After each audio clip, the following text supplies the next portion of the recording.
नमस्कार मित्रांनो, आज आपण 12वी सायन्स सब्जेक्ट फिजिक्स मधील फर्स्ट जो टॉपिक आहे तो रोटेशनल डायनॅमिक्स म्हणजे यावर्षी जो महाराष्ट्र स्टेट बोर्डने जो सिलेबस चेंज केलेला आहे त्याच्यामधील हा पहिला टॉपिक आहे.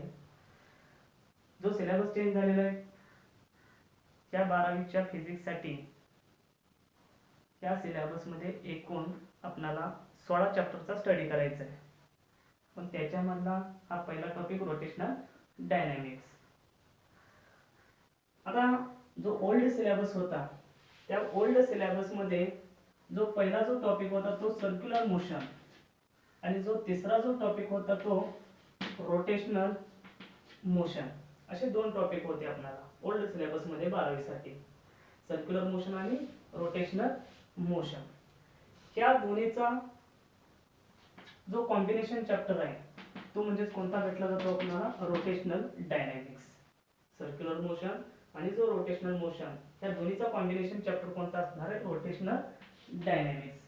म्हणजे आपल्याला ओल्ड सिलेबस नुसार हे दोन्ही चॅप्टर स्टडी करून आपल्याला काय करायचं, रोटेशनल डायनॅमिक्सचा स्टडी पुढे आपल्याला पूर्ण करता येईल. आता याच्यामध्ये सुरुवातीला आपण जो रोटेशनल डायनॅमिक्स जो आहे चॅप्टर त्या चॅप्टरचा थोडाफार इंट्रोडक्शन पार्ट घेऊया. Now to see introduction.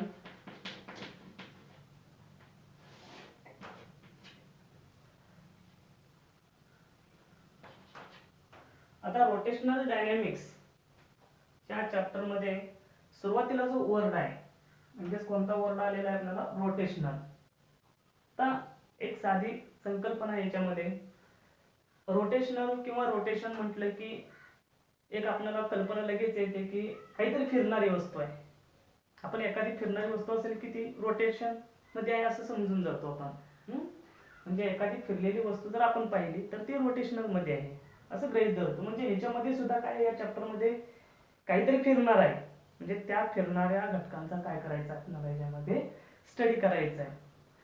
मग जो आपण 11वीच्या सिलेबस मध्ये 11वी मध्ये आपण जो स्टडी केलेला आहे, एक ओरली सर्क्युलर मोशन असेल किंवा रोटेशनल मोशन असेल, त्याचा पण आपण थोडाफार स्टडी केलेला आहे त्याच्यामध्ये. म्हणजे रोटेशनल मोशन कशाला म्हणणार आहे आपण, सर्क्युलर मोशन कशाला म्हणणार आहे हे थोडंफार बघितलेलं आहे.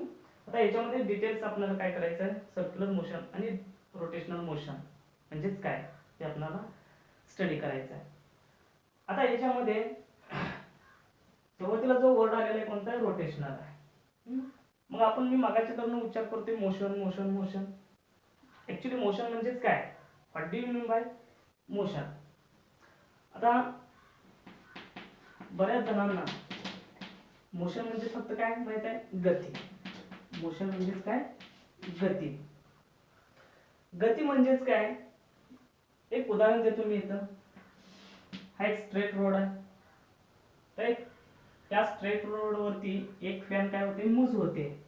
म्हणजे एका इनिशियल पॉइंट पासून ते पुढच्या पॉइंटला, म्हणजे तो फायनल पॉइंट असेल किंवा दुसरा कोणताही पॉइंट असेल, त्या पॉइंटला ती फॅन काय होते, मूव्ह होते. जेव्हा ती फॅन मूव्ह होत असेल त्यावेळेस त्या फॅनला काय भेटले जाते, मोशन भेटले जाते. त्या फॅनला काय भेटणार आहे, तर मोशन भेटणार आहे. म्हणजे त्याला काय थोडक्यात म्हटलं आपण, गती म्हटलेलं आहे. त्या मोशनचे वेगवेगळे टाइप पडत आहेत. त्या मोशनचे वेगवेगळे टाइप आहेत. आता कोणते कोणते टाइप आहेत, फर्स्ट टाइप आहे rotational motion. First type rotational motion. Second type आहे ट्रान्सलेशनल मोशन. Translational motion. आणि जो तिसरा जो टाइप आहे तो आहे ऑसिलेटरी मोशन. Oscillatory motion. तिन्ही टाइप आपल्या ओळखीचे आहेत. First rotational motion, translational motion आणि नाउ थर्ड ऑसिलेटरी मोशन. आता याच्यामध्ये जो ट्रान्सलेशनल मोशन दिलेला आहे त्या ट्रान्सलेशनल मोशनचे पुन्हा आपल्याला दोन टाइप भेटत आहेत. एक आहे linear motion, one is linear motion and second is circular motion. circular motion दुसरा कोणता आहे सर्क्युलर मोशन. आता याच्यामध्ये हा जो रोटेशनल मोशन आहे आणि हा जो सर्क्युलर मोशन म्हणजे ह्या दोन्हीचा कॉम्बिनेशन कोणता चॅप्टर असणार आहे, रोटेशनल डायनॅमिक्स असणार आहे. मोशनचे आपण तीन टाइप बघितले, rotational motion, translational motion, oscillatory motion. या ट्रान्सलेशनल मोशनचे दोन टाइप बघितले, लिनियर मोशन आणि सर्क्युलर मोशन. म्हणजे इथला जो सर्क्युलर मोशन आहे हा आणि हा रोटेशनल मोशन, या दोन्हीचा कॉम्बिनेशन चॅप्टर कोणता असणार आहे, रोटेशनल डायनॅमिक्स असेल. आता रोटेशनल म्हणजे सांगितलं आपण फिरणारे, त्यानंतर नेक्स्ट जो वर्ड आहे तो आहे डायनॅमिक्स. कारण आपल्याला चॅप्टरचं जे नेम आहे ते नेम अगोदर व्यवस्थित आपल्या लक्षात आलं पाहिजे. रोटेशनल म्हणजे काय सांगितलं आपण फिरणारे, परंतु आता डायनॅमिक्स म्हणजेच काय, व्हॉट इज द डायनॅमिक्स. आता डायनॅमिक्सच्या अगोदर एक मेकॅनिझम आहे.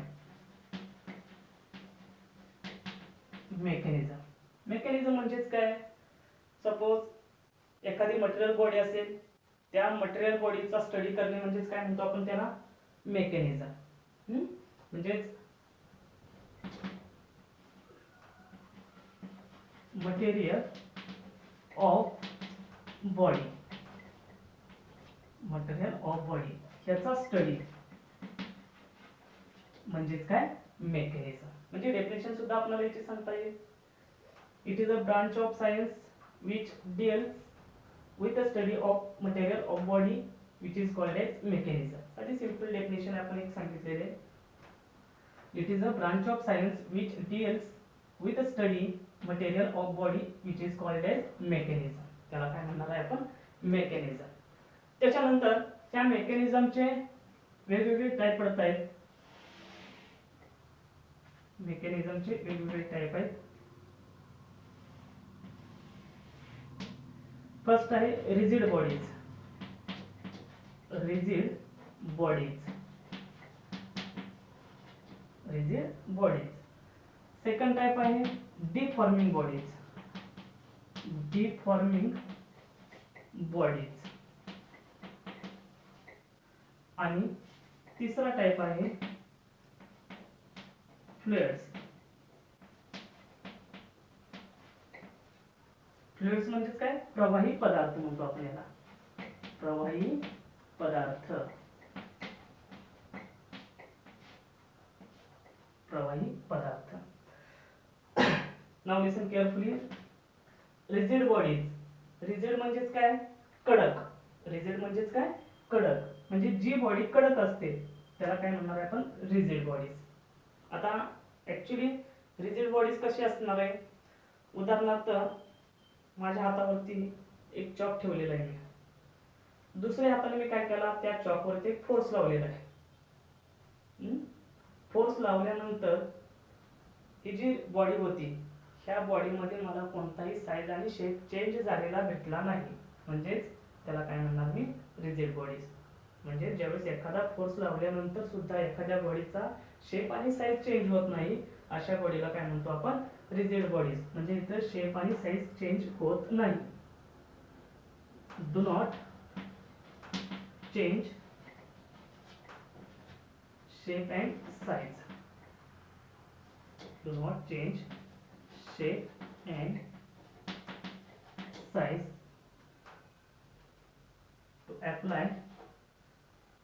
To apply the external force. External force. म्हणजे ज्यावेळेस आपण एक्स्ट्रा फोर्स लावतो त्यावेळेस त्या बॉडीचा शेप आणि साईज चेंज होत नाही, अशा बॉडीजना काय म्हणणार आपण, रिजिड बॉडीज. आता नेक्स्ट आहे डिफॉर्मिंग बॉडीज. म्हणजे मी दुसरं एक्झाम्पल घेतलं याच्या ठिकाणी, डिफॉर्मिंग बॉडीज. उदाहरणार्थ एक हातामध्ये माझ्या रबर घेतली आणि ती रबर ताणण्याकरता मी काय केलं, फोर्स लावला. फोर्स लावल्यानंतर त्या बॉडीचा म्हणजे त्या रबरचा शेप आणि साईज काय झाला याच्यामध्ये चेंज झाला. जर शेप आणि साईज जर चेंज होत असेल तर त्या बॉडीजना मी काय म्हणणार आहे, डिफॉर्मिंग बॉडीज. म्हणजे इथं change shape and size, shape and size to apply the external force,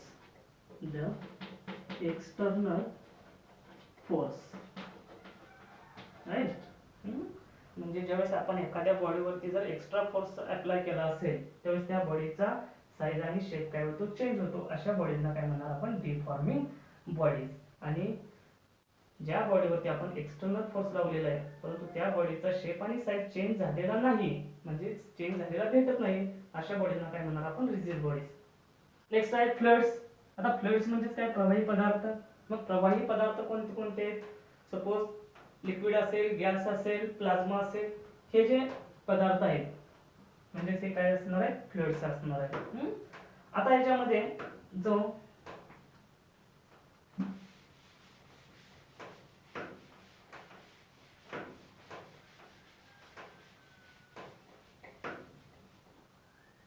rigid bodies दिलेले आहे, या रिजिड बॉडीचे पुन्हा एक दोन टाइप पडता आहेत आपल्याला. कोणते दोन टाइप आहेत बघा.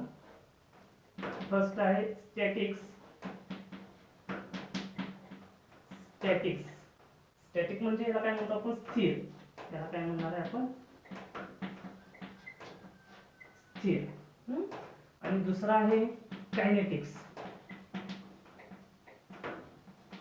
दुसरा कोणता आहे, कायनेटिक्स. आणि याला काय म्हणणार आपण, चल. मराठीमध्ये काय म्हणतो आपण त्याला, चल. स्टॅटिक्स आणि कायनेटिक्स.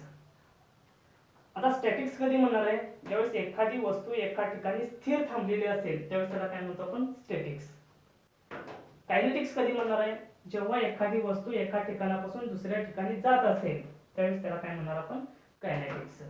त्यानंतर या कायनेटिक्सचे पुन्हा टाइप पडणार आहेत, पुन्हा दोन टाइप पडत आहेत, कायनेमॅटिक्स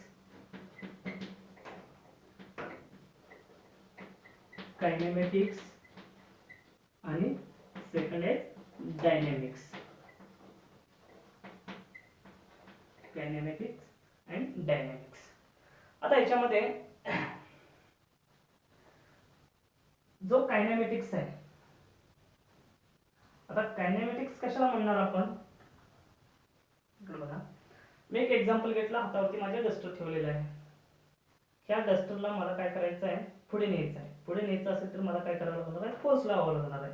मी काय केलं, याच्यावरती फोर्स लावला. फोर्स लावल्यानंतर ही डस्टर पुढे जातोय. म्हणजे तो डस्टर कशा पद्धतीने पुढे जातोय, तो डस्टर कशा पद्धतीने पुढे जातोय, how it can be displaced. म्हणजे तो डस्टर कशा पद्धतीने पुढे गेलेला आहे हे सांगणारी शाखा म्हणजेच काय म्हणणार आपण त्याला, कायनेमॅटिक्स. काय उदाहरण घेतलं आपण, मी हातावरती डस्टर ठेवलेला आहे, या डस्टरला फोर्स लावलेला आहे. फोर्स लावल्यानंतर तो डस्टर पुढे जातोय, तो कशा पद्धतीने पुढे जातोय हे सांगणारी शाखा म्हणजेच काय त्याला म्हणणार आपण, कायनेमॅटिक्स.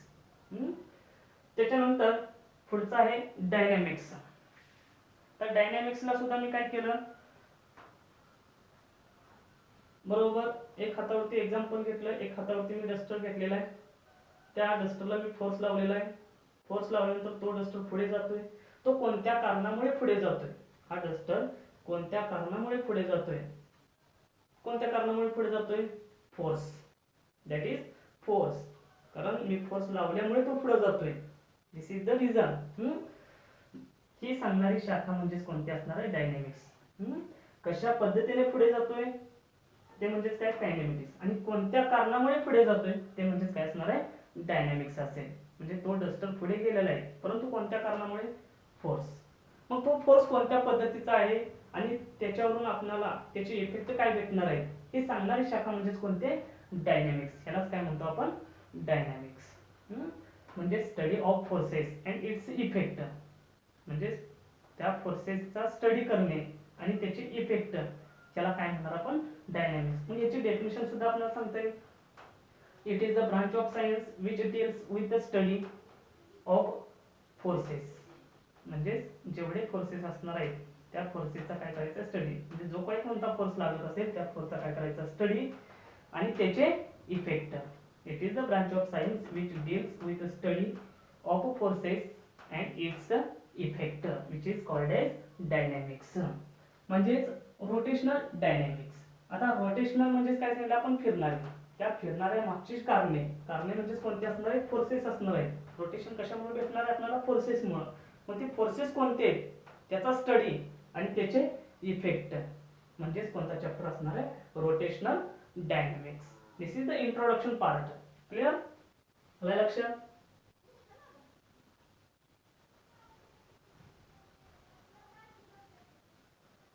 ओके. नेक्स्ट, आता जो रोटेशनल मोशन आहे आणि जो सर्क्युलर मोशन आहे हे थोडाफार आपण डीप मध्ये बघू.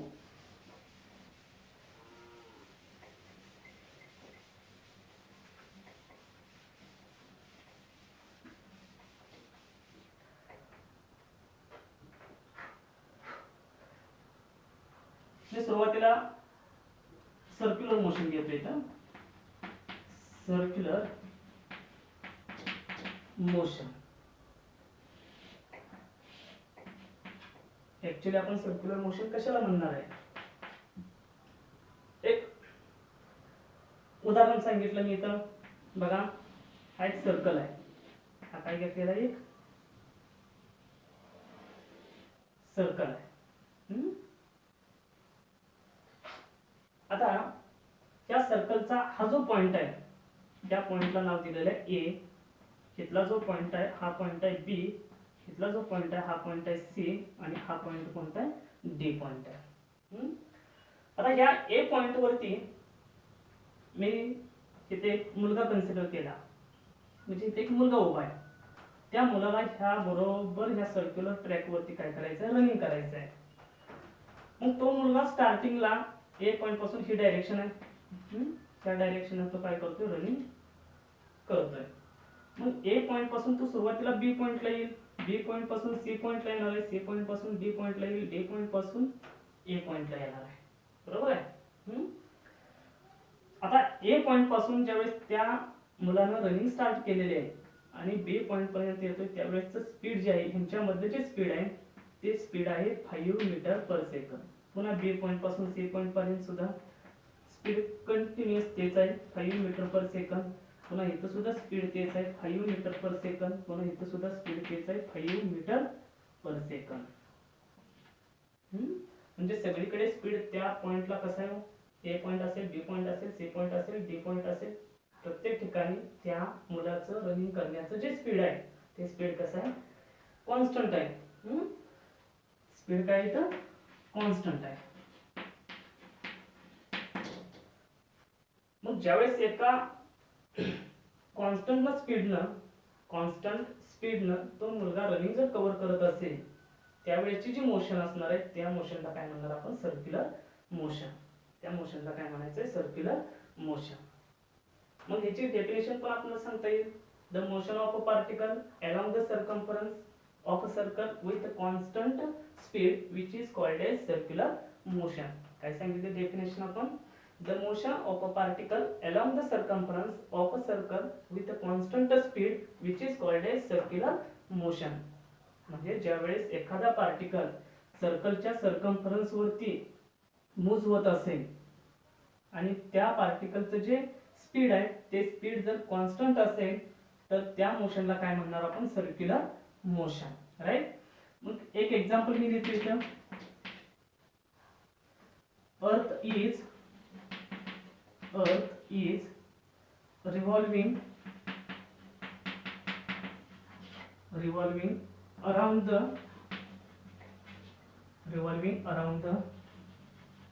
sun. The earth is revolving around the sun. म्हणजेच पृथ्वी सूर्याच्या भोवती फिरते.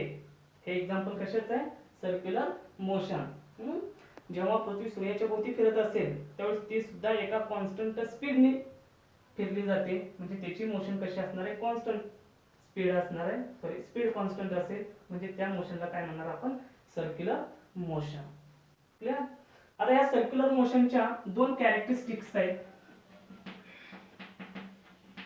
कॅरेक्टरिस्टिक्स, एक्झाम्पल लक्षात आले ना, दोन कॅरेक्टरिस्टिक्स आहेत. त्यातली पहिली characteristic, it is an accelerated motion. It is an accelerated motion. आता ही जी मोशन आहे, ही मोशन कोणती असणार आहे? ऍक्सिलरेटेड मोशन आहे. मग याला ऍक्सिलरेटेड मोशन आपण का म्हणणार आहे? कारण ज्यावेळेस पार्टिकल ह्याच्यावरती मूव्ह होत असेल, म्हणजे ही मोशन स्टार्ट असेल, त्यावेळेस हा जो इन्स्टंट आहे, म्हणजे बरोबर ज्यावेळेस ए पॉइंट पासून तो पार्टिकल मूव्ह होईल त्यावेळेस डायरेक्शन आपल्याला ही भेटली जाईल. पुन्हा त्यानंतर बी पॉइंट वरती ज्यावेळेस पार्टिकल येईल, बी पॉइंट पासून डायरेक्शन कोणती भेटणार आहे? ही. सी पॉइंट पासून कोणती डायरेक्शन असणार आहे? ही. त्यानंतर डी पॉइंट पासून ही डायरेक्शन असणार आहे. म्हणजे प्रत्येक पॉइंटला डायरेक्शन कशी वेगवेगळे आहे. डायरेक्शन कशी असणार आहे? प्रत्येक पॉइंटला वेगवेगळे आहे. म्हणजेच डायरेक्शन वेगळे म्हणजेच व्हेलॉसिटी प्रत्येक इन्स्टंटला कशी असणार आहे? डिफरंट असणार आहे, म्हणजे चेंज असणार आहे. मग व्हेलॉसिटी जर चेंज असते तर ऍक्सेलरेशन सुद्धा कसं असणार आहे? चेंज असणार आहे. म्हणून ह्याला काय म्हणणार आपण? It is an accelerated motion. म्हणजे ही जी मोशन आहे ती मोशन कोणती असणार आहे? ऍक्सेलरेटेड मोशन. काय ऍक्सेलरेटेड मोशन म्हणणार आहे? कारण प्रत्येक इन्स्टंटला जेव्हा मोशन स्टार्ट असेल तेव्हा प्रत्येक इन्स्टंटला व्हेलॉसिटी काय होते? चेंज होते. म्हणून त्या मोशनला काय म्हणतो आपण? ऍक्सेलरेटेड मोशन. ही असेल पहिली कॅरेक्टरिस्टिक. त्यानंतर दुसरी कॅरेक्टरिस्टिक आहे, it is a periodic motion. It is a periodic motion. म्हणजे ही मोशन कोणती असणार आहे? पिरियडिक मोशन असणार आहे. आता पिरियडिक मोशन काय म्हणणार आहे आपण याला? जेव्हा मोशन स्टार्ट असेल पार्टिकलची, तो पार्टिकल ए पॉइंट पासून जर स्टार्ट होत असेल तो पुढे जाऊन पुन्हा ए पॉइंटला येतोय, पुन्हा ए पॉइंट पासून पुढे जातोय, पुन्हा ए पॉइंटला येतोय, म्हणजे तो कंटिन्युअसली काय होतोय? त्या मोशन मध्ये तो पार्टिकल ए पॉइंटला येतोय. आणि एका रेग्युलर इंटरव्हलने, म्हणजे रेग्युलर इंटरव्हल ऑफ टाइम तो काय होतोय? ए पॉइंटला बरोबर तो पुन्हा पार्टिकल येतोय. म्हणजे ज्यावेळेस मोशन स्टार्ट असेल तो रिपीट, म्हणजे तो पार्टिकल पुन्हा पुन्हा पुन्हा काय होतोय? तर ए पॉइंट वरती येतोय, पुन्हा पुढे जातोय, पुन्हा ए पॉइंट वरती येतोय. म्हणजे हा काय तयार होतोय? आपल्याला एक पिरियड तयार होतोय. सुरुवातीला ए पॉइंट पासून पार्टिकल पुढे गेलेला आहे, पुन्हा इथं आला, एक पिरियड कंप्लीट झाला, म्हणजे एक रिव्होल्यूशन कंप्लीट झालेलं आहे. पुन्हा त्यानंतर तो पुढे गेलेला आहे, पुन्हा इथं आलेला आहे, सेकंड रिव्होल्यूशन कंप्लीट झाला. मग रिव्होल्यूशन मध्ये चेंज आहे का? रिव्होल्यूशन तेवढाच असणार आहे, तेवढंच रनिंग कव्हर करणार आहे तो पार्टिकल. म्हणजे ती मोशन कोणती असणार आहे? पिरियडिक मोशन असणार आहे. त्या मोशनला काय म्हणणार आपण? Periodic motion. म्हणजे during the motion the particle is repeat its motion in equal interval of time. It is called as periodic motion. म्हणजे त्या मोशनला काय म्हणतो आपण? Periodic motion. म्हणजे पुन्हा पुन्हा त्याच बरोबर पॉइंट वरती तो काय होतोय? मूव्ह होतोय, आणि त्या मोशनला काय म्हणतो आपण? Periodic motion. म्हणजे ही जी मोशन असणार आहे ती मोशन कोणती आहे? Periodic motion. ह्या झाल्या दोन कॅरेक्टरिस्टिक. समजा सर्क्युलर मोशन. सर्क्युलर मोशन म्हणजे काय सांगितलं आपण? The motion of a particle along the circumference of a circle with a constant speed, which is called as circular motion. एक एक्झाम्पल पाहिलं आपण याच्यामध्ये, earth is revolving around the sun. अजून एक एक्झाम्पल मी सांगू शकतो याच्यामध्ये, electron is revolving around the nucleus. म्हणजे न्यूक्लियस म्हणजे काय? केंद्र. केंद्रकाच्या भोवती ज्यावेळेस इलेक्ट्रॉन रिव्हॉल्व होतो त्यावेळेस त्याचं स्पीड सुद्धा कसं असणार आहे? कॉन्स्टंट असणार आहे. म्हणून त्याला काय म्हणणार आपण? सर्क्युलर मोशनचा एक्झाम्पल. त्याच्यानंतर त्याच्या दोन कॅरेक्टरिस्टिक पाहिजे आपण. फर्स्ट कॅरेक्टरिस्टिक आहे it is an accelerated motion, आणि सेकंड कॅरेक्टरिस्टिक कोणती? It is a periodic motion. Right? हा झाला सर्क्युलर मोशनचा पार्ट. आता त्यानंतर रोटेशनल मोशनचा पार्ट बघणार आहोत.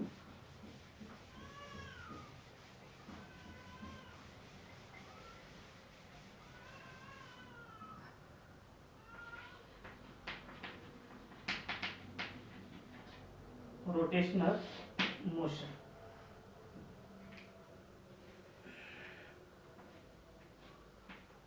Rotational motion. आता रोटेशनल मोशन म्हणजे बॉडी काय होणार आहे? रोटेट होणार आहे. मी एक उदाहरण घेतलं इथं, एक्झाम्पल, एक रिजिड बॉडी कन्सिडर केली. ही काय? रिजिड रिजिड बॉडी, रिजिड म्हणजेच काय, कडक. मला सांगितलेलं आहे रिजिड बॉडी कशी असणार आहे, जेव्हा आपण त्याच्यावरती एखादा फोर्स लावतो, फोर्स लावल्यानंतर त्या बॉडीचा साईज आणि शेप कोणत्याही प्रकारात चेंज होत नाही, अशा बॉडीला काय म्हणणार आपण, रिजिड बॉडीज. आता ही जी रिजिड बॉडीज आहे, या रिजिड बॉडीच्या बरोबर इन मधून मी काय केलं, एक ऍक्सिस पास केलेला आहे. रिजिड बॉडी मधून काय केलं, एक ऍक्सिस पास केलेला आहे.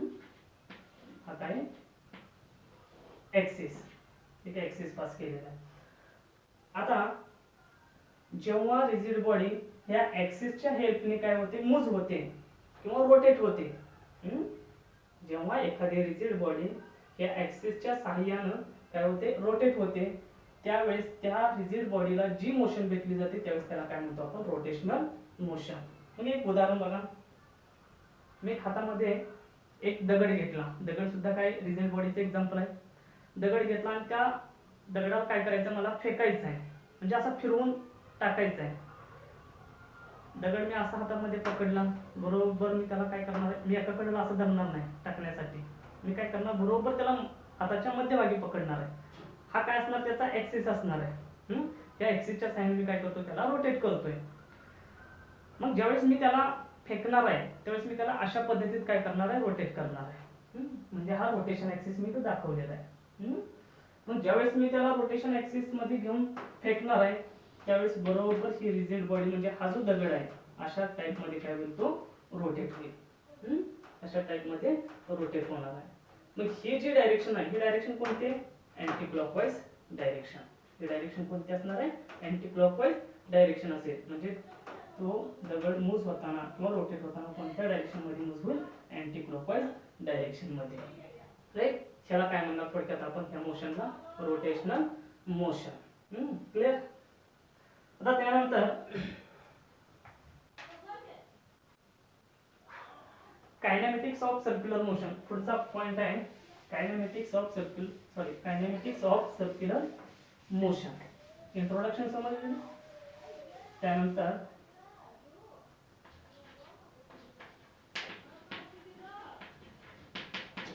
Kinematics of circular motion, kinematics of circular motion. आता सर्क्युलर मोशनची कायनेमॅटिक्स, सर्क्युलर मोशनची कायनेमॅटिक्स बघण्या अगोदर आपल्याला जे लिनियर मोशन आहे त्या लिनियर मोशनची कायनेमॅटिक्स माहिती असणं आवश्यक आहे. मग आता सुरुवातीला मी इथे लिहितो लिनियर मोशन, लिनियर मोशन, आणि इकडे घेतला मी सर्क्युलर मोशन. इकडे कोणते मोशन घेतलेले, सर्क्युलर मोशन. लिनियर मोशन आणि सर्क्युलर मोशन. लिसन केअरफुली. आता लिनियर मोशन मध्ये आपल्याला माहितच आहे, फर्स्ट एक क्वांटिटीज भेटली जाते, डिस्प्लेसमेंट.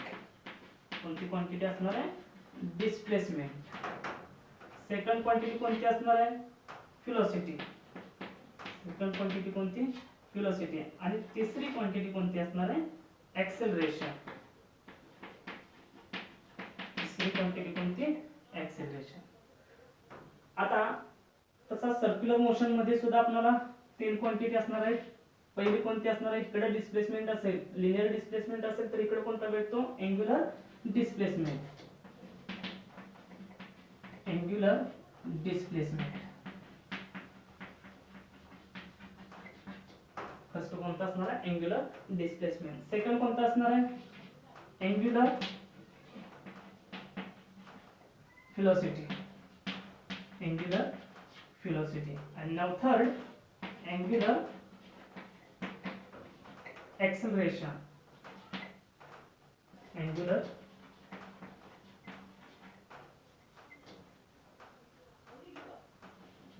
acceleration. तिसरा कोणता असणार आहे, अँग्युलर ऍक्सेलरेशन. आता ह्याच्या तीन तीन क्वांटिटीज मी राईट केलेले आहेत. लिनियर मोशन मध्ये तीन दिलेले आहेत, displacement, velocity, acceleration. Circular motion मध्ये मी तीन राईट केलेले आहेत, angular displacement, angular velocity, angular acceleration. ह्या तीन क्वांटिटीजला मी काय म्हणणार, सर्क्युलर मोशनचे कायनेमॅटिक्स. आणि ह्या तीन क्वांटिटीला मी काय म्हणणार, लिनियर मोशनचे कायनेमॅटिक्स. मग आता डिस्प्लेसमेंट जो आहे तो मी कशाने दर्शवतो, ES. डिस्प्लेसमेंट कशाने दर्शवायचा म्हणजे कशाला नोट करतो आपण, ES ने. आणि ह्याचं SI युनिट, SI युनिट काय असणार आहे, मीटर. व्हेलॉसिटी कशाने डिनोट करणार आहे आपण, phi, small letter phi. Phi is equal to, मग डेफिनेशनच्या स्वरूपात आपण काय सांगतो, the rate of change of displacement with respect to time, म्हणजेच काय ना, ds डिवाइडेड बाय dt. आणि त्याचं SI युनिट काय असणार आहे, मीटर पर सेकंद. त्याच्यानंतर ऍक्सेलरेशन, ऍक्सेलरेशन कशाने डिनोट करतो आपण, स्मॉल ए. ऍक्सेलरेशन कशाने डिनोट करतो, स्मॉल ए लेटर. म्हणजेच काय, याची definition, the rate of change of velocity with respect to time, dv divided by dt. आणि त्याचं SI युनिट काय असणार आहे, मीटर पर सेकंद स्क्वेअर. ऍक्सेलरेशनचे SI युनिट काय असणार आहे, मीटर पर सेकंद स्क्वेअर. हा झाला लिनियर मोशनचा पार्ट. तर त्यानंतर पुढचा आहे सर्क्युलर मोशनचा, अँग्युलर डिस्प्लेसमेंट. अँग्युलर डिस्प्लेसमेंट आपण कशाने डिनोट करतो, थीटा. अँग्युलर डिस्प्लेसमेंट कशाने डिनोट करतो आपण, थीटा. आणि ह्याचं SI युनिट जे आहे ते आहे रेडियन किंवा रॅड लिहितो आपण. म्हणजे अँग्युलर डिस्प्लेसमेंट कशामध्ये मेजर केला जातो, रेडियन मध्ये. त्याच्यानंतर आहे अँग्युलर व्हेलॉसिटी. अँग्युलर व्हेलॉसिटी कशाने डिनोट करणार आहे, ओमेगा इज इक्वल टू, डेफिनेशनच्या स्वरूपात काय येईल, d theta divided by dt. मग कशी डेफिनेशन सांगता येईल अँग्युलर व्हेलॉसिटीची, the rate of change of angular displacement. कोणता घेणार आपण, angular displacement with respect to time which is called as angular velocity. याचा युनिट काय असणार आहे, radian per second, radian per second. आणि त्यानंतर नाव 3 अँग्युलर ऍक्सेलरेशन. अँग्युलर ऍक्सेलरेशनचा सिम्बॉल जो आहे तो कोणता आहे, अल्फा इज इक्वल टू, डेफिनेशनच्या स्वरूपात d omega divided by dt, d omega divided by dt, the rate of change of angular velocity with respect to time. त्यानंतर SI युनिट, SI युनिट कोणता असणार आहे, radian per second square. SI unit कोणता असणार आहे, radian per second square. आता बघा, linear मोशनचे 3 कायनेमॅटिक्स right केलेले आहेत आपण, सर्क्युलर मोशनचे 3 कायनेमॅटिक्स राईट केलेले आहेत. मग लिनियर मोशन मधला जो पहिला कायनेमॅटिक्स आहे डिस्प्लेसमेंट, हा डिस्प्लेसमेंट सर्क्युलर मोशन मधला जो पहिला कायनेमॅटिक्स आहे अँग्युलर डिस्प्लेसमेंट, ह्याच्याशी काय असणार आहे, एनालॉगस असणार आहे. Displacement which is analogous to angular displacement, velocity which is analogous to angular velocity, acceleration which is analogous to angular acceleration. म्हणजे एकमेकाशी ते काय असतील, एनालॉगस असतील. काय पहिला पॉइंट आपण, कायनेमॅटिक्स ऑफ सर्क्युलर मोशन. तर त्यानंतर पुढे समजलेलं आहे.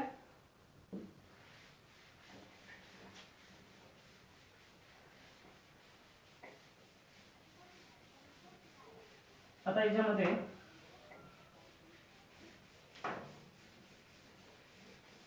पुढचा पॉइंट आहे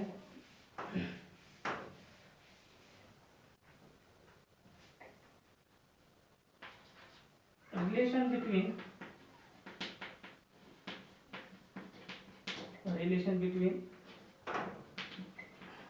linear velocity and angular velocity. आता यांचं रिलेशन फक्त बघायचं आहे आपल्याला. आपण 11वी मध्ये सुद्धा रिलेशन पाहिलेलं आहे यांचं, relation between linear velocity and angular velocity. Phi is equal to R omega. हा कोणता फॉर्म आहे, मॅग्निट्यूड फॉर्म. फक्त रिलेशन बघायचं आहे. हा कोणता फॉर्म आहे, मॅग्निट्यूड फॉर्म. त्यानंतर phi bar is equal to omega bar cross R bar. हा कोणता फॉर्म आहे, फॅक्टर फॉर्म. हा कोणता फॉर्म असणार आहे, फॅक्टर फॉर्म. म्हणजेच लिनियर व्हेलॉसिटी म्हणजे काय, फी, आणि अँग्युलर व्हेलॉसिटी म्हणजे काय, ओमेगा. आर काय असणार आहे, कॉन्स्टंट असणार आहे. या दोन्ही मध्ये रिलेशन कोणता आहे, phi is equal to R omega. हा कोणता फॉर्म आहे, मॅग्निट्यूड फॉर्म. आणि phi bar is equal to omega bar cross R bar. हा कोणता फॉर्म असणार आहे, फॅक्टर फॉर्म. एवढे दोन इक्वेशन लक्षात ठेवायचे, म्हणजे मॅग्निट्यूड फॉर्म आणि factor form. Relation between linear velocity and angular velocity. त्याच्यानंतर पुढे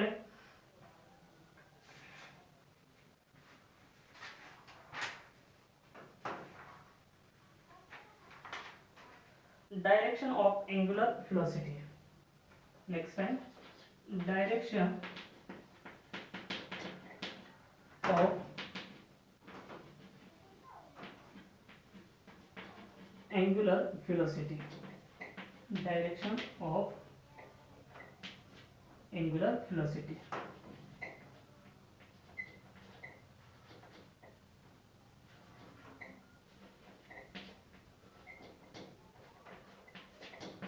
डायरेक्शन ऑफ एंगुलर व्हेलॉसिटी. तर एंगुलर व्हेलॉसिटी म्हणजे काय, ओमेगा आहे. त्या ओमेगाची डायरेक्शन. आता दोन टाइप मध्ये डायरेक्शन असणार आहे आपल्याला. आता त्या अँग्युलर व्हेलॉसिटीची डायरेक्शन कशी असणार आहे, म्हणजे त्या अँग्युलर व्हेलॉसिटी डायरेक्शन आपण कशी फाइंड आउट करणार आहे, with the help of right hand rule. ते कशा पद्धतीने म्हणजे कशावरून आपण फाइंड करणार आहे, राईट हँड रूल वरून फाइंड करणार आहे. मग आता सुरुवातीला राईट हँड रूल आपल्याला आला पाहिजे. तर राईट हँड रूल साधा सिंपल आहे. काय असणार आहे बघा right hand rule. Right hand म्हणजे काय, उजवा हात. आपला उजवा हात घ्यायचा आहे. हा काय थंब आहे आणि हे काय फिंगर्स आहेत. हे फिंगर्स कसे करायचे आहेत आपल्याला, हाताचे कर्ल करायचे. राईट हँडचे फिंगर्स काय करायचे आहेत आपल्याला, कर्ल करायचे. जेव्हा राईट हँडचे फिंगर्स आपण कर्ल करेल त्यावेळेस हा जो थंब आहे, हा थंबची डायरेक्शन, या थंबची डायरेक्शन कशी असणार आहे, आउटस्ट्रेच्ड असणार आहे. मग तो आउटस्ट्रेच्ड थंब आपल्याला असाही करता येईल किंवा असाही करता येईल, दोन्ही टाइप मध्ये. आता आउटस्ट्रेच्ड थंबची डायरेक्शन कशी, अपवर्ड आहे. जेव्हा आउटस्ट्रेच्ड थंबची डायरेक्शन अपवर्ड असेल त्यावेळेस हे कर्ल फिंगरची डायरेक्शन आपल्याला ह्या डायरेक्शन काय होणार आहे, मोजणार आहे. म्हणजे कर्ल फिंगरची डायरेक्शन आपल्याला अशी भेटलीच आहे. म्हणजे जे कर्ल फिंगर्स आहेत ते कर्ल फिंगर्स काय डिनोट करतात आपल्याला, रोटेशन. कर्ल फिंगर्स काय डिनोट करणार आहे, रोटेशन. आणि त्यानंतर आउटस्ट्रेच्ड थंब हा काय असणार आहे, अँग्युलर व्हेलॉसिटीच्या डायरेक्शन वरती डिपेंड, म्हणजे अँग्युलर व्हेलॉसिटीच्या डायरेक्शन वरती असेल. मग आता ह्याचा राईट हँड रूल आपण राईट केला इथं. कर्ल फिंगर्स बघा काय येतो राईट हँड रूल. मी लिहिला अगोदर right hand rule. Right hand rule. Curl finger, curl finger, curl finger of the right hand, of the right hand, curl finger of the right hand along the sins of rotation, along the sins of rotation. Curl finger of the right hand along the sins of rotation with the thumb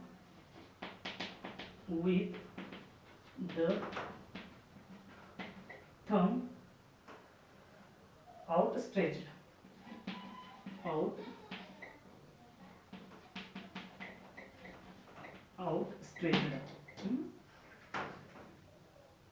the outstretched thumb, the outstretched thumb, the outstretched thumb shows the direction of किंवा gives the direction of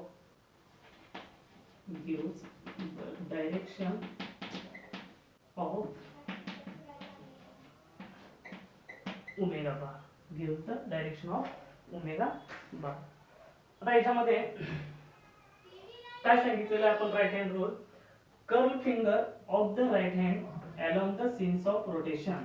म्हणजे right हँडचे जे curl finger आहेत ते curl finger कोणत्या rotation वरती, sorry curl फिंगरची rotation, एक minute, curl finger of the right hand along the sense of rotation. म्हणजे जे राईट हँडची कर्ल फिंगर असणार आहे ते काय दाखवणार आहेत आपल्याला, रोटेशन दाखवणार आहे. With the thumb outstretched. त्यावेळेस जो थंब आहे तो थंब कसा घ्यायचा आहे आपल्याला, आउटस्ट्रेच्ड घ्यायचा आहे. त्याच्यानंतर the outstretched thumb gives the direction of omega बार. जो आउटस्ट्रेच्ड थंब आहे तो काय आपल्याला दाखवणार आहे, त्या ओमेगा बारची डायरेक्शन. आता कशा पद्धतीने डायरेक्शन दाखवणार आहे मी तर दाखवतो, याच्यावरून लक्षात येईल आपल्या.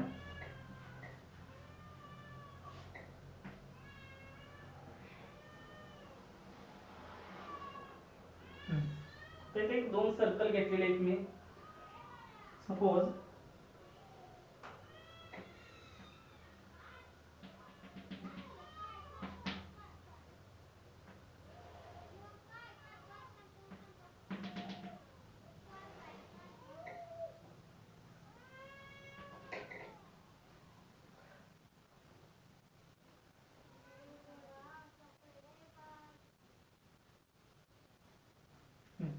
आता याच्यामध्ये हा जो ऍक्सिस आहे म्हणजे जो आउटस्ट्रेच्ड थंब आहे तो आहे अपवर्ड डायरेक्शन, म्हणजे असा आहे. आउटस्ट्रेच्ड थंब चे डायरेक्शन कसे अपवर्ड आहे. त्यावेळेस जे कर्ल फिंगर्स आहेत, कर्ल फिंगर कसे रोटेट होणार आहेत, त्या डायरेक्शन वरती काय होतील, रोटेट होतील. म्हणजे ही जी डायरेक्शन आहे ही डायरेक्शन कोणती असणार आहे, अँटी क्लॉकवाईज डायरेक्शन. ही डायरेक्शन कोणती, अँटी क्लॉकवाईज डायरेक्शन. म्हणजे त्या ओमेगा बारची ही डायरेक्शन असेल, अँटी क्लॉकवाईज डायरेक्शन. तसेच इकडं आता काय झालेलं आहे, खाली आलेलं आहे, म्हणजे डायरेक्शन काय झाली, चेंज झाली. हा जो राईट हँड आहे, हा राईट हँड आपण असा धरलेला आहे. आउटस्ट्रेच्ड थंब कसा आहे, डाऊनवर्ड डायरेक्शन आहे, आणि त्यावेळेस कर्ल फिंगर्स तिकडून रोटेट होत आहेत, म्हणजे त्याची डायरेक्शन कोणती भेटणार असणार, ही डायरेक्शन.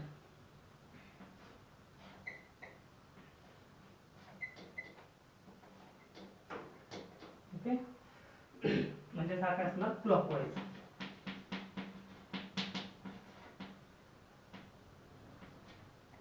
इकडची डायरेक्शन कोणती असेल, क्लॉकवाईज, आणि तिकडची डायरेक्शन कोणती असणार आहे, अँटी क्लॉकवाईज. म्हणजे ह्या दोन्ही डायग्राम वरून आपल्याला काय समजून जाणार आहे, जेव्हा आउटस्ट्रेच्ड थंब हा डाऊनवर्ड डायरेक्शन असेल त्यावेळेस अँग्युलर व्हेलॉसिटी डायरेक्शन कशी भेटणार आपल्याला, क्लॉकवाईज. जेव्हा आउटस्ट्रेच्ड थंब अपवर्ड डायरेक्शन असेल त्यावेळेस अँग्युलर व्हेलॉसिटी डायरेक्शन कशी असणार आहे, अँटी क्लॉकवाईज असेल. आणि हे कशावरून सांगणार आहे आपण, राईट हँड रूल वरून सांगणार आहे. हे कशावरून सांगणार आपण, राईट हँड रूल वरून. म्हणजे डायरेक्शन ऑफ अँग्युलर व्हेलॉसिटी ही दोन टाइप मध्ये भेटते, एक क्लॉकवाईज आणि दुसरी कोणती, अँटी क्लॉकवाईज असेल. क्लॉकवाईज कधी भेटणार, जेव्हा आउटस्ट्रेच्ड थंब हा डाऊनवर्ड डायरेक्शन असेल तेव्हा क्लॉकवाईज, आणि जेव्हा आउटस्ट्रेच्ड थंब हा अपवर्ड डायरेक्शन असेल, म्हणजे हिची डायरेक्शन कोणती आहे, अपवर्ड आहे, जेव्हा अपवर्ड असेल त्यावेळेस काय भेटणार, अँटी क्लॉकवाईज, आणि जेव्हा डाऊनवर्ड असेल तेव्हा क्लॉकवाईज असेल. क्लियर, समजलेलं आहे direction of angular velocity.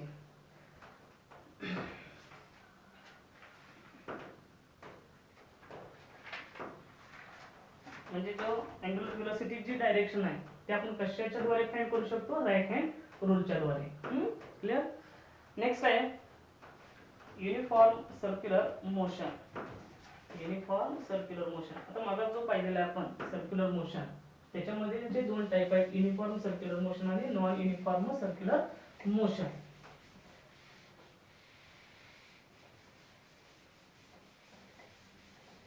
Uniform circular motion.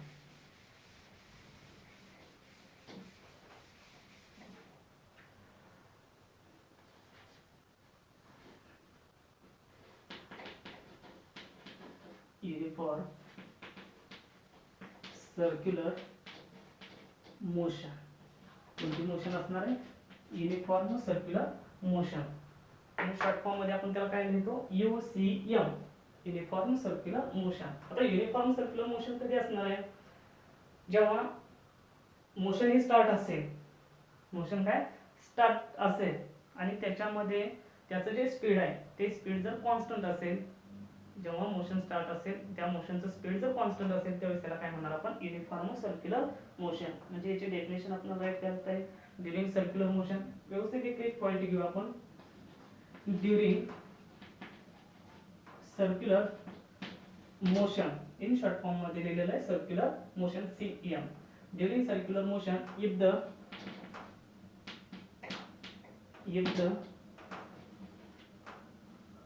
the speed of the particle, if the speed of particle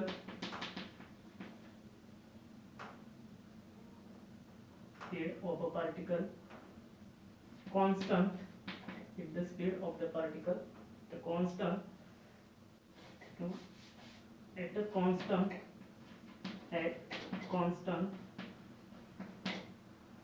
is called uniform circular motion, is called uniform circular motion. During circular motion, if the speed of the particle remains constant किंवा at a constant is called uniform circular motion. आता मी उदाहरणाच्या द्वारे तुम्हाला समजावून सांगतो. तिथे मी काय घेतलं, एक सर्कल ड्रॉ केलं होतं. हा काय घेतलेलं एक सर्कल इथे ड्रॉ केलेला आहे.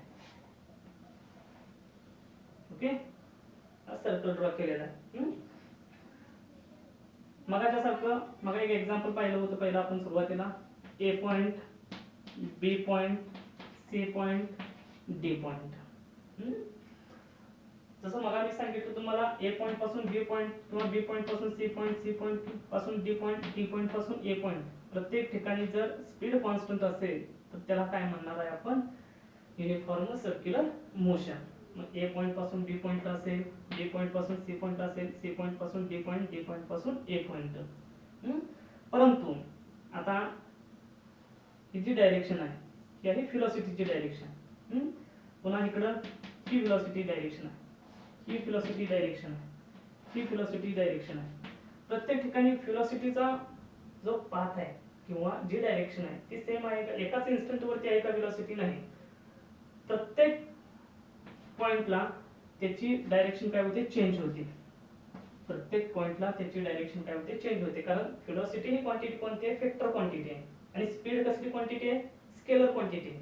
म्हणजे जो स्पीड आहे तो डायरेक्शन वरती डिपेंड नाही, म्हणून तो काय असणार आहे, स्केलर असणार आहे. परंतु व्हेलॉसिटी काय असणार आहे, डायरेक्शन वरती डिपेंड आहे.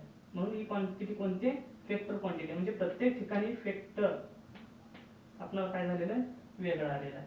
म्हणजे प्रत्येक ठिकाणी व्हेलॉसिटी काय होते, प्रत्येक इन्स्टंटला चेंज होते. परंतु स्पीड चेंज होते का, नाही. म्हणजे स्पीड कसं राहणार आहे याच्यामध्ये, कॉन्स्टंट. स्पीड कसं असणार आहे, कॉन्स्टंट. परंतु व्हेलॉसिटी कशी असणार आहे, do not constant. Velocity do not constant. Speed constant असेल परंतु व्हेलॉसिटी प्रत्येक ठिकाणी काय असणार आहे, वेगवेगळे असणार आहे. म्हणजे कॉन्स्टंट नसणार आहे. कारण का, प्रत्येक ठिकाणी डायरेक्शन काय होते, चेंज होते. व्हेलॉसिटी का कॉन्स्टंट नसणार आहे, प्रत्येक ठिकाणी डायरेक्शन काय होणार आहे, चेंज होणार आहे. डायरेक्शन चेंज होते म्हणजे व्हेलॉसिटी आपल्याला कॉन्स्टंट भेटणार नाही. आता त्यानंतर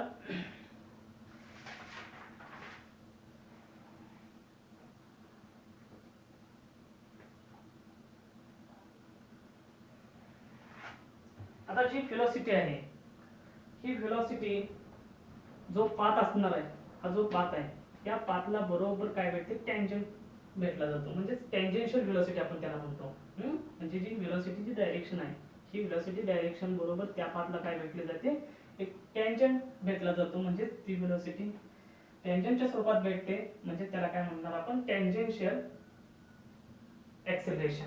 टँजेन्शियल एक्सेलरेशन म्हणजे तिथलं जे एक्सेलरेशन असणार आहे ते एक्सेलरेशन काय भेटणार आपल्याला, टँजेन्शियल भेटलं जाईल. आता जे एक्सेलरेशन आहे, जे एक्सेलरेशन असणार आहे त्या एक्सेलरेशनला आपण रेडियल एक्सेलरेशन किंवा सेंट्रिपेटल एक्सेलरेशन म्हणणार. म्हणजे मी इथे राईट केलं ए आर. ए आर म्हणजे काय, सेंट्रिपेटल एक्सेलरेशन. त्याला काय म्हणतो आपण, सेंट्रिपेटल एक्सेलरेशन. किंवा दुसरं नाव कोणतं आहे, और रेडियल एक्सेलरेशन. त्याला काय म्हणणार आपण, radial acceleration. A R. R मी काय केलेलं आहे, एकदम बेसला लिहिलेलं आहे. ए आर म्हणजे काय, सेंट्रिपेटल एक्सेलरेशन किंवा रेडियल एक्सेलरेशन. म्हणजे हा जो व्हेलॉसिटी आहे या व्हेलॉसिटी डायरेक्शन ह्या पाथला बरोबर काय, टँजेन्शियलच्या स्वरूपात भेटली जाते. म्हणजेच रेडियल एक्सेलरेशन एक आपल्याला भेटला जातो. आणि तो रेडियल एक्सेलरेशन म्हणजे कोणता, सेंट्रिपेटल एक्सेलरेशन. म्हणजे सेंट्रिपेटल एक्सेलरेशन कसं दाखवता येईल, इथे सेंटर आहे, ओ पॉइंट, ए पॉइंट पासून ज्यावेळेस पार्टिकल मूव्ह होतोय त्यावेळेस व्हेलॉसिटी डायरेक्शन वरती आहे आणि हा जो वेक्टर ड्रॉ केलेला आहे इथं आपण, हा वेक्टर म्हणजे कोणता, रेडियल एक्सेलरेशन. म्हणजेच एक्सेलरेशनची डायरेक्शन आणि व्हेलॉसिटी डायरेक्शन एकमेकाला बरोबर परपेंडिक्युलर भेटले जातात. एकमेकाला काय असणार आहे, त्या बरोबर परपेंडिक्युलर असतील. व्हेलॉसिटी आणि एक्सेलरेशन एकमेकाला कशा असणार आहे, परपेंडिक्युलर. म्हणजे कोणतेही पॉइंट असेल, सपोज इथल्या पॉइंट असेल तरी इथं सुद्धा परपेंडिक्युलर असणार आहे. आणि जो रेडियल एक्सेलरेशन आहे किंवा सेंट्रिपेटल एक्सेलरेशन आहे हा toward the centre of the circle असतो. कसा असणार आहे तो, toward the centre of circle. म्हणजे त्याला काय म्हणणार आपण, सेंट्रिपेटल एक्सेलरेशन किंवा रेडियल एक्सेलरेशन. मग तो रेडियल एक्सेलरेशन किती भेट, मॅग्नेट्यूडच्या स्वरूपात काय येणार आहे, A R is equal to R omega square. A R is equal to R omega square येईल. आता याच्यामध्ये आपल्याला मगा रिलेशन पाहिलेलं आपण, but phi is equal to R omega हे माहिती आहे आपल्याला. Phi is equal to R omega. त्याच्यावरूनच ओमेगाची व्हॅल्यू राईट करता येईल. आर इकडे घेतला म्हणजे फी डिवाइडेड बाय आर येणार आहे. म्हणजे phi divided by R is equal to omega भेटला जाईल.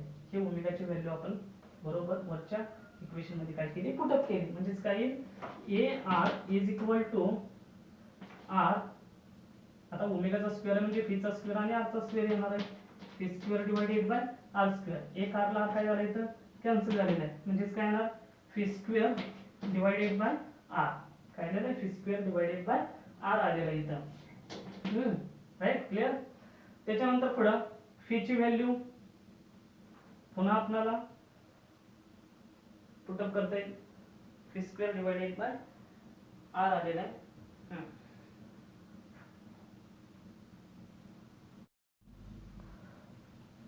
त्याच्यानंतर फी स्क्वेअरची फोड केली आपण, phi into phi divided by R. But phi divided by R is equal to omega. Means phi ह्याचा आपण राईट केलेला आहे फी, आणि इथला फी डिवाइडेड बाय आर च्या बद्दल काय घेतला, omega. Phi divided by R च्या बद्दल काय लिहिलेलं आहे आपण तिथं, ओमेगा. म्हणजे A R is equal to काय लिहिलेलं आहे, phi omega. A R is equal to phi omega. This is the centripetal acceleration or radial acceleration. आजच्या लेक्चर पुरतं एवढंच मर्यादित असणार आहे. याच्या पुढील पार्ट पुढच्या लेक्चर मध्ये पाहायला भेटेल.